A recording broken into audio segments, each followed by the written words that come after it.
Joining me now is the author and commentator, Shemeka Michelle. Shemeka, let's go to the border. The latest data for the month of September is in, and it highlights the consequences of the Biden administration's disastrous border policies. This initial data for September from Customs and Border Protection reveals a record-breaking 260,000 migrant encounters at the southern border. This is a direct result, Shemeka, of the policies and the rhetoric of the Biden administration. Yeah, the Biden administration is just a bunch of losers, honestly, Rita. And many people are starting to realize that when you see, especially Democrats in some of these cities, such as New York and Chicago, that are starting to complain by something they actually voted in, we know it's a real problem. And I said earlier today, these illegal immigrants are like when Robin Harris said there were baby kids, the kids that were out of control and out of hand. They don't die, they multiply. That's what's happening here in America. They're just multiplying, and our economy is not going to be able to stand. They're coming in, they're getting free resources, and it's just not fair when we still have homeless people littering the streets.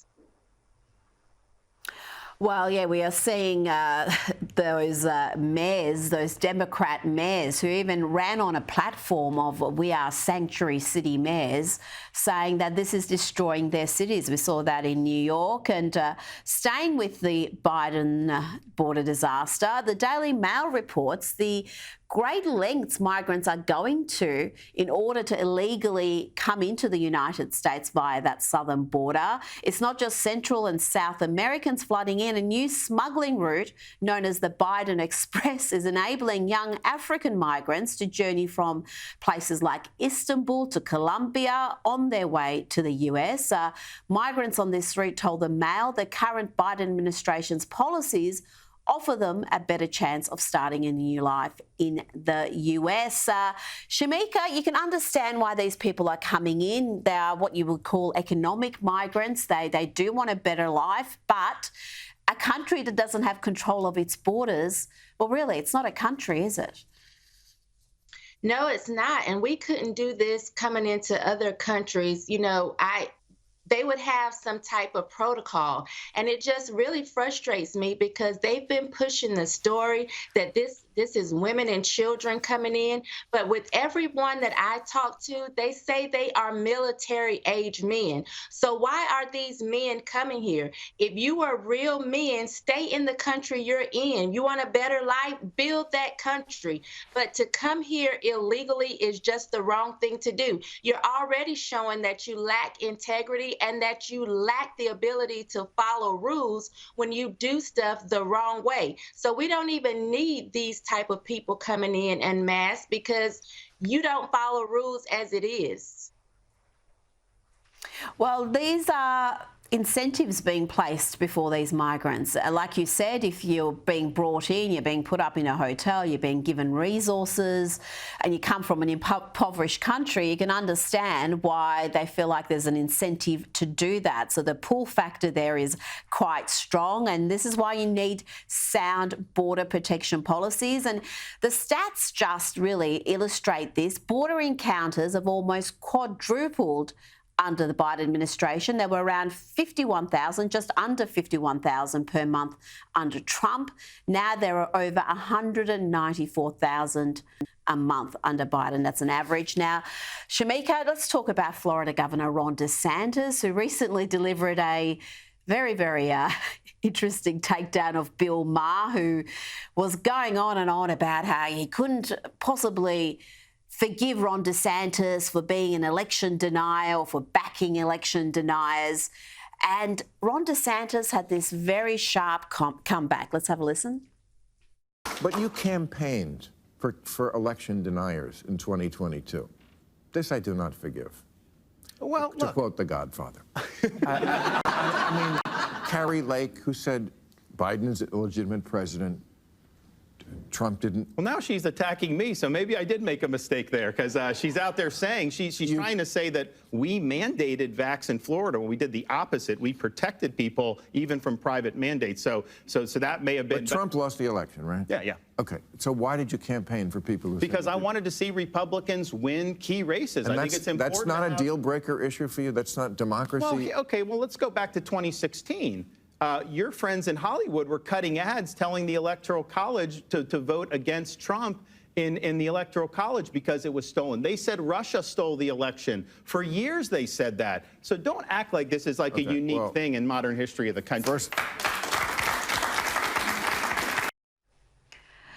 I've got to say, Ron DeSantis is just superb when under attack. He never seems flustered.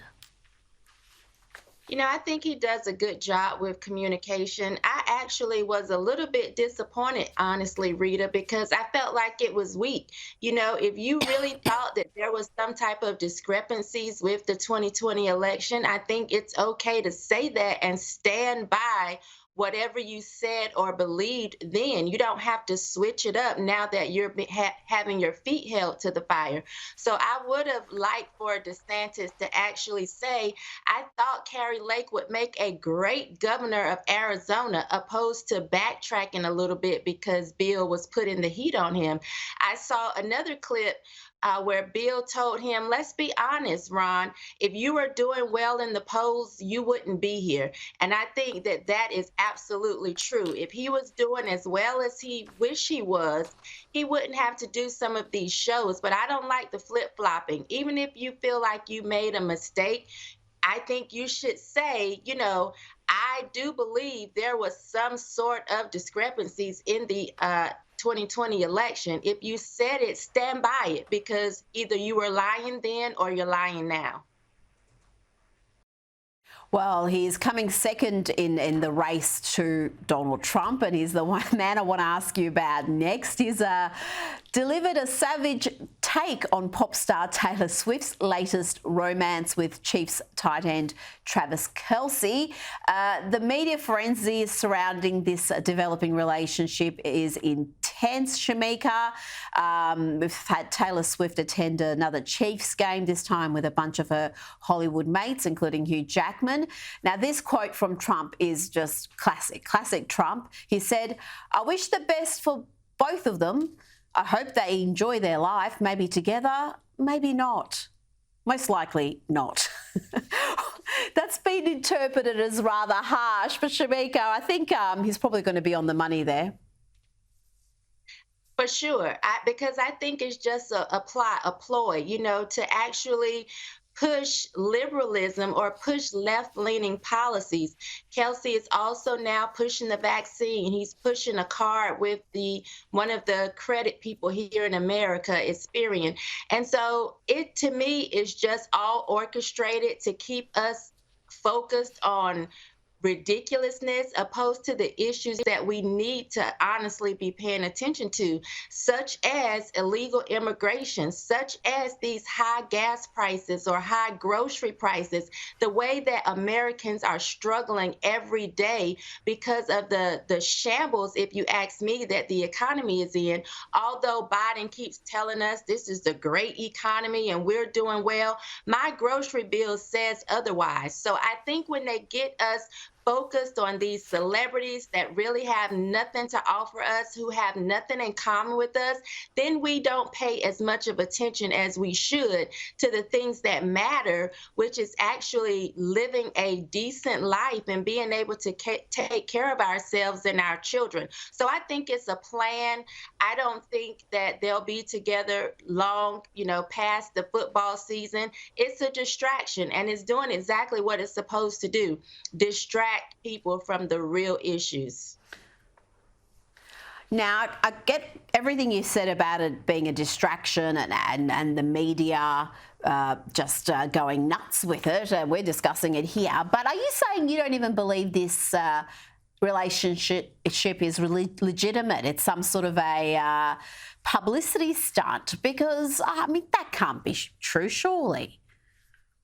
Yeah, I think it's a publicity stunt. You know, Travis hasn't even been interested in these type of women, and Taylor bounces from man to man, and she's so left leaning. She doesn't want a man that's actually going to tell her what to do. She is a left leaning feminist, and so I just don't think she's going to be here long. She's been unmarried for so long, something must be wrong with her. So yes, I do think that this is a publicity stunt and that it won't last long at all. I just don't see it happening. Shemeka, no, I'm sure it's real love. It may be temporary love, but surely it's real. Shemeka Michelle, thank you so much for your time today.